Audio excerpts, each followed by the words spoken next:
MDMA വിതരണം ചെയ്യുന്ന ശൃംഖലയിലെ പ്രധാനിയെന്ന് കരുതുന്ന യുവാവ് പോലീസ് പിടിയിലായി.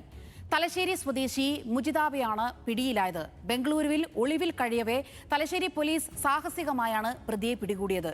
ഇതിനിടെ ജില്ലയിൽ നടത്തിയ പരിശോധനയിൽ 101 ഗ്രാം മെത്താംഫെറ്റമിനുമായി മറ്റൊരു യുവാവും പിടിയിലായി.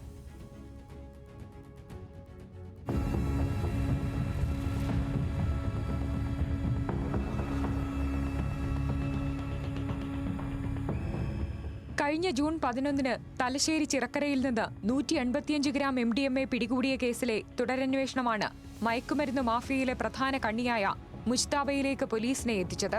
ഇതിനു പുറമെ കഴിഞ്ഞ മാസം ന്യൂമാഹിയിൽ 0.86 ഗ്രാം MDMAയും പിടികൂടിയിരുന്നു.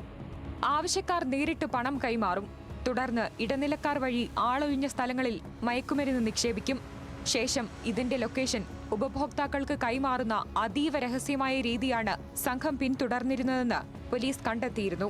ന്യൂമാഹിയിൽ ഈ രീതിയുമായി ബന്ധപ്പെട്ട് മുഹമ്മദ് സമീൽ എന്നയാൾ നേരത്തെ പിടിയിലായിരുന്നു. ഇയാളിൽ നിന്നാണ് 185 ഗ്രാം MDMA പിടിച്ചെടുത്തത്. മുഹമ്മദ് സമീലിനെ ചോദ്യം ചെയ്യുകയും ബാങ്ക് ഇടപാടുകൾ സൂക്ഷ്മമായി പരിശോധിക്കുകയും ചെയ്തതോടെയാണ് അന്വേഷണം മുജ്താബയുടെ സംഘത്തിലേക്ക് നീണ്ടത്.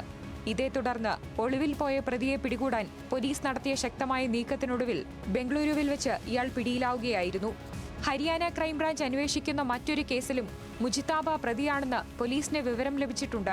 കേസിലെ മറ്റു പ്രതികൾക്കായുള്ള അന്വേഷണം ഡൽഹിയിലും ബംഗളൂരുവിലുമായി ഊർജിതമായി തുടരുകയാണെന്ന് പോലീസ് വ്യക്തമാക്കി.